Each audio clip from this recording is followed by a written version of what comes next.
Jasmine Crockett explodes on Jim Jordan over his blatant lies and hypocrisy on immigration. Mr. Newman, did the Biden administration improve the immigration system and border security? I think the stats show no. I mean, we've got a non-detained... That whole conversation just took place, sounded like a bunch of nonsense to me. Yeah, same. Certainly 77 million Americans don't believe what they just heard from Mr. Raskin and the Democrat witness. Ms. Vaughn, did the Biden administration improve the immigration system and border security? No, the Biden administration dismantled the controls, guardrails, limits, and turned programs into purposes for which they were never intended. Every community on the border knows they did it. Yeah, we just had a 5-minute conversation. Oh, well, things are just wonderful. Joe Biden was the greatest. Mr. Fabricatore, you've been out on the front lines. You've dealt with this. Did the Biden administration improve the immigration system and border security? No, we have more illegal alien criminals on the street today because of the Biden administration. Yeah, they're trying to say, don't believe your lying eyes. Of course we know it's gotten worse. Earlier, Mr. Newman, you said, I think you said, the Biden administration invited the crisis. I think you're being nice when you use the word invited. I think they intentionally, deliberately, what's my opening statement, willfully created the crisis. And I want to know, why would they do that? Why would an administration deliberately create the chaos we have seen? Upwards of 10 million people coming in the country.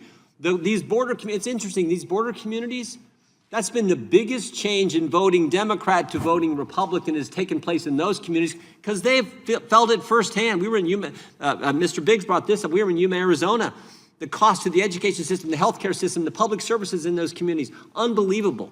So why would they intentionally, why would they do this? That's what I've been trying to figure out. Why would an administration say we're going to deliberately create the chaos that 77 million Americans, I think all Americans know, has taken place over the last 4 years?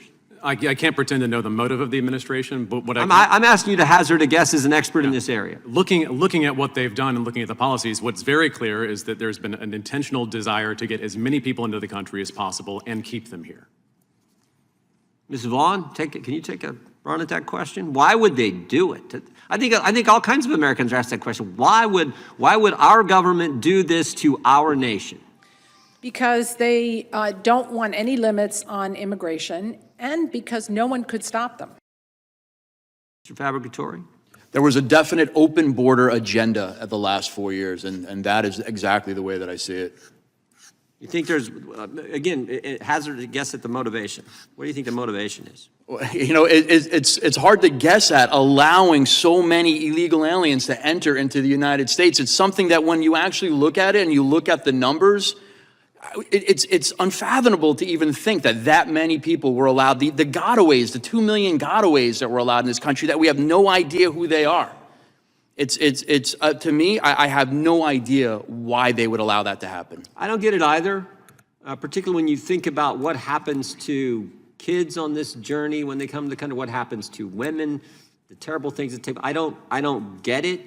And for them to try to say it was wonderful and it was an improvement, I don't get that either, because nobody believes that. I think earlier the ranking member said the asylum system was overwhelmed during the Biden administration.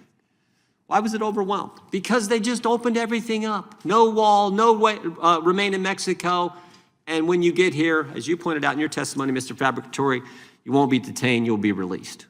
Now, what do we have to do to fix it? Mr. Fabricatore, a guy who's on the front lines, what do we have to do to fix it?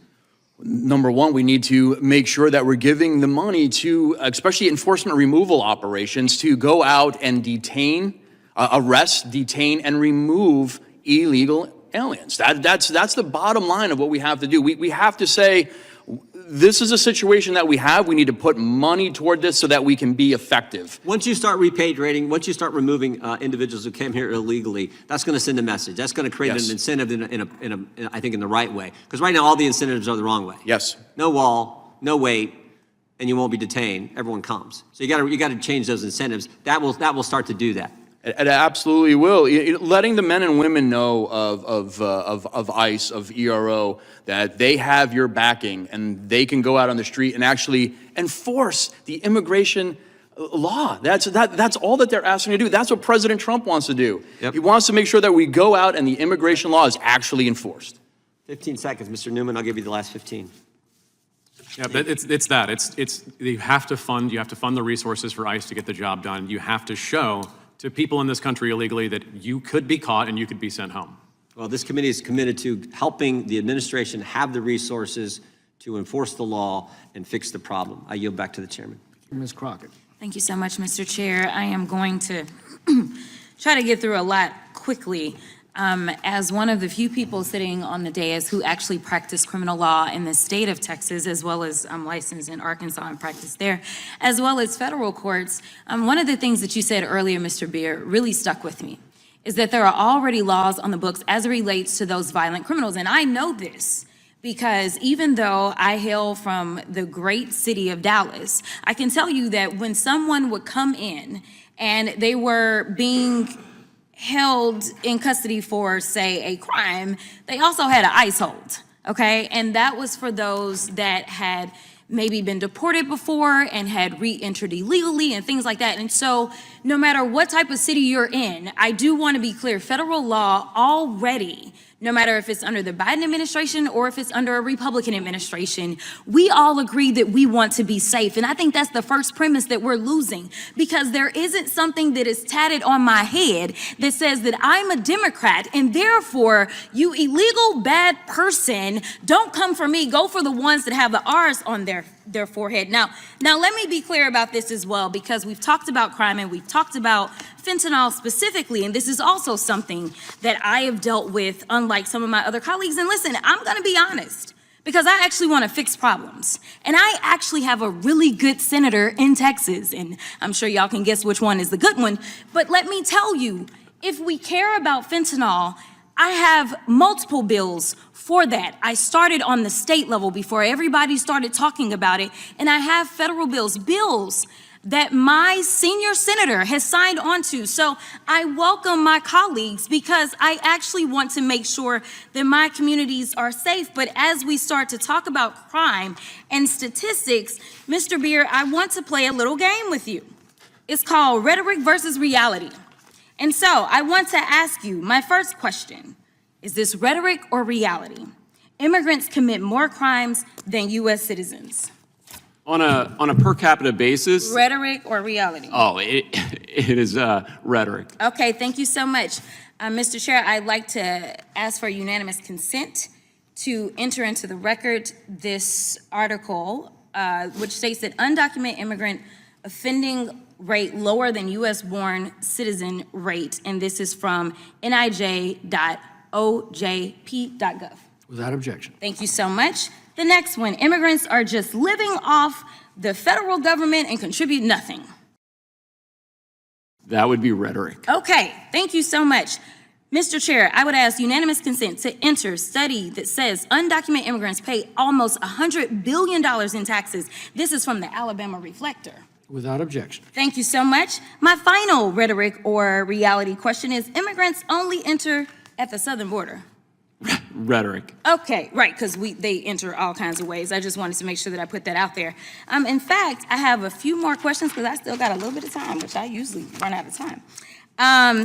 We have talked again about crime, and there's been this overemphasis on it. And honestly, I can tell you that I don't want anyone to be killed, whether it's here or anywhere else. There is nothing about me as the child of a preacher that makes me say that I want people to die, okay? So I feel as if my colleagues from across the aisle have decided that they are going to make immigrants the boogeyman. It's insanity to me, but they also are showing compassion for victims, which they should, but they have no compassion for people that are contributing to making us great in this country. So interestingly enough, I'm curious to know, Mr. Beer, if you know if immigrants contributed to these particular crimes. There was a mass shooting in Buffalo, New York that killed a number of African Americans as they were trying to shop for groceries.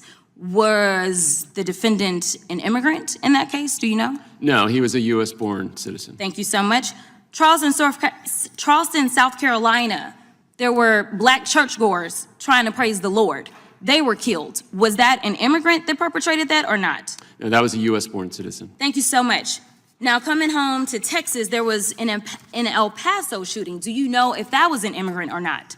No, they were targeting immigrants in that case. In fact, each of these cases, it was white supremacists. And so the last unanimous consent that I'd asked for is this article that states that white supremacists behind over 80% of extremism-related U.S. murders in 2022. Without objection. Thank you so much. Gentlelady's time has expired.